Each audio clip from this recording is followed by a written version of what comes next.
राधे राधे दोस्तों, सुनीता ज्ञान गंगा में आपका स्वागत है। हमारी आज की कहानी है मूर्ख कौन। किसी गांव में एक सेठ रहता था। उसका एक ही बेटा था जो व्यापार के काम से परदेश गया हुआ था।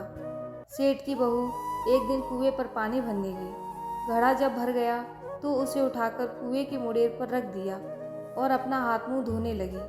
तभी कहीं से 4 राहगीर वहां आ पहुंचे। एक राहगीर बोला, बहन मैं बहुत प्यासा हूँ, क्या मुझे पानी पिला दोगी?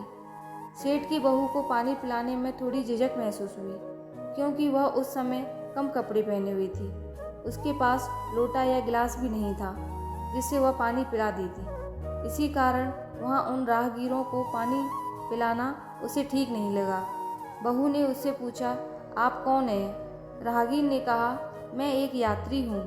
बहू बोली, यात्री तो संसार में केवल 2 ही होते हैं, आप उन दोनों में से कौन हैं? अगर आपने मेरे इस सवाल का सही जवाब दे दिया तो मैं आपको पानी पिला दूंगी, नहीं तो मैं पानी नहीं पिलाऊंगी। बेचारा राहगीर उसकी बात का कोई जवाब नहीं दे पाया। तभी दूसरे राहगीर ने पानी पिलाने की विनती की। बहू ने दूसरे राहगीर से पूछा, अच्छा तो आप बताइए कि आप कौन हैं?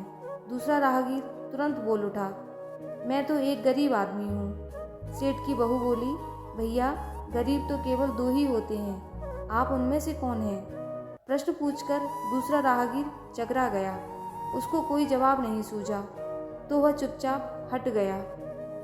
तीसरा राहगीर बोला, बहन मैं तो एक अनपढ़ गंवार हूँ। यह सुनकर बहू बोली, अरे भाई, अनपढ़ गंवार तो इस संसार में बस 2 ही होते हैं, आप उनमें से कौन हैं? बेचारा तीसरा राहगीर भी कुछ बोल नहीं पाया। अंत में चौथा राहगीर आगे आया और बोला, बहन मेहरबानी करके मुझे पानी पिला दो। प्यासे को पानी पिलाना तो बड़े पुण्य का काम होता है। सेठ की बड़ी बहू भी बड़ी चतुर थी और होशियार थी। उसने चौथे राहगीर से पूछा, आप कौन हैं? वह राहगीर अपनी खींच छिपाते हुए बोला, मैं तो बहन बड़ा ही मूर्ख हूँ। बहू ने कहा, मूर्ख तो संसार में केवल 2 ही होते हैं, आप उनमें से कौन हैं? वह बेचारा भी उसके प्रश्न का उत्तर नहीं दे सका। चारों पानी पिए बगैर ही वहाँ से जाने लगे तो बहू बोली, यहाँ से थोड़ी ही दूर पर मेरा घर है, आप लोग कृपया करके वहाँ चलिए, मैं आप लोगों को पानी पिला दूंगी। चारों राहगीर उसके घर की तरफ चल पड़े। बहू ने इसी बीच पानी का घड़ा उठाया और छोटे रास्ते से अपने घर पहुँच गई। उसने घड़ा रख दिया और अपने कपड़े ठीक तरह से पहन लिए। इतने में भी चारों राहगीर उसके घर पहुंच गए। बहू ने उन सभी को गुड़ दिया और पानी पिलाया। पानी पीने के बाद वे राहगीर अपनी राह पर चल पड़े। सेठ उस समय घर में एक तरफ बैठा यह सब देख रहा था। उसे बड़ा दुख हुआ। वह सोचने लगा, इसका पति तो व्यापार करने के लिए परदेश गया है और यह उसकी गैर हाजिरी में पराए मर्दों को घर बुलाती है, उनके साथ हंसती बोलती है। इसे तो मेरा भी लिहाज नहीं है। यह सब देख अगर मैं चुप रह गया तो आगे से इसकी हिम्मत और बढ़ जाएगी। मेरे सामने इसे किसी से बोलते बतियाते शर्म नहीं आती तो मेरे पीछे न जाने क्या क्या करती होगी। फिर एक बात यह भी है कि बीमारी कोई अपने आप ठीक नहीं होती, उसके लिए वैद्य के पास जाना पड़ता है। क्यों ना इसका फैसला राजा पर ही छोड़ दूँ। यही सोचता हुआ वह सीधा राजा के पास जा पहुँचा और अपनी परेशानी बताई। सेठ की सारी बातें सुनकर राजा ने उसी वक्त बहू को बुलाने के लिए सिपाही बुलवा भेजे और उनसे कहा, तुरंत सेठ की बहू को राय सभा में उपस्थित किया जाए। राजा के सिपाहियों को अपने घर पर आया देख उस सेठ की पत्नी ने अपनी बहू से पूछा, क्या बात है बहू रानी, क्या तुम्हारी किसी से कहा सुनी हो गई है जो उसकी शिकायत पर राजा ने तुम्हें बुलाने के लिए सिपाही भेज दिए? बहू ने सास की चिंता को दूर करते हुए कहा, नहीं सासू माँ, मेरी किसी से कोई कहा सुनी नहीं हुई है, आप जरा भी फिक्र न करें। सास को आश्वासित कर वह सिपाहियों से बोली, तुम पहले अपने राजा से यह पूछ कर आओ कि उन्होंने मुझे किस रूप में बुलाया है, बहन, बेटी या फिर बहू के रूप में, किस रूप में वे उनकी राय सभा में आऊँ। बहू की बात सुन सिपाही वापस चले गए। उन्होंने राजा को सारी बातें बताई। राजा ने तुरंत आदेश दिया कि पालकी लेकर जाओ और कहना कि उसे बहू के रूप में बुलाया गया है। सिपाहियों ने राजा की आज्ञा के अनुसार जाकर सेठ की बहू से कहा, राजा ने आपको बहू के रूप में आने के लिए पालकी भेजी है।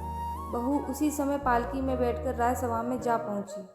राजा ने बहू से पूछा, तुम दूसरे पुरुषों को घर क्यों बुला लाई जबकि तुम्हारा पति घर पर नहीं है?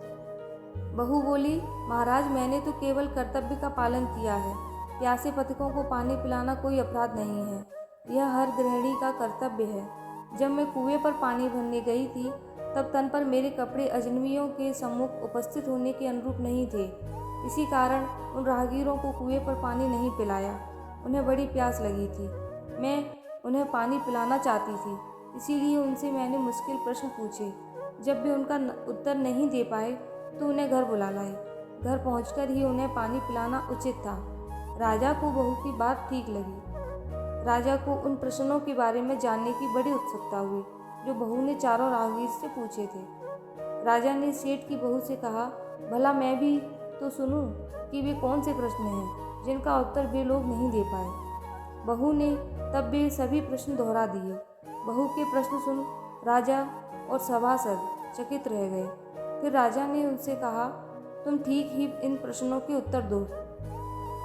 हम अब तुमसे यह जानना चाहते हैं। बहू बोली, महाराज, मेरी दृष्टि में पहले प्रश्न का उत्तर है कि संसार में सिर्फ दो ही यात्री हैं, सूर्य और चंद्रमा। मेरे दूसरे प्रश्न का उत्तर है कि बहू और गाय इस पृथ्वी पर दो ऐसे प्राणी हैं जो गरीब हैं। अब मैं तीसरे प्रश्न का उत्तर सुनाती हूँ। महाराज, हर इंसान के साथ हमेशा अनपढ़ गंवारों की तरह जो हमेशा चलते रहते हैं, वे हैं भोजन और पानी। चौथे आदमी ने कहा कि वह मूर्ख है, और जब मैंने उससे पूछा कि मूर्ख तो दो ही होते हैं, तुम उनमें से कौन से मूर्ख हो, तो वह उत्तर नहीं दे पाया। इतना कहकर वह चुप हो गई। राजा ने बड़े आश्चर्य से पूछा, क्या तुम्हारी नज़र में इस संसार में सिर्फ दो ही मूर्ख हैं? हाँ महाराज, इस घड़ी इस समय मेरी नज़र में सिर्फ दो ही मूर्ख हैं। राजा ने कहा, तुरंत बतलाओ कि वे दो मूर्ख कौन हैं? इस पर बहू बोली, महाराज, मेरी जान बख्श दी जाए तो मैं इसका उत्तर दूं। राजा को बड़ी उत्सुकता थी यह जानने की कि वे दो मूर्ख कौन हैं। सो उसने तुरंत बहू से कह दिया, तुम निसंकोच होकर कहो, हम वचन देते हैं कि तुम्हें कोई सज़ा नहीं दी जाएगी। बहू बोली, महाराज, मेरे सामने इस वक्त बस दो ही मूर्ख हैं।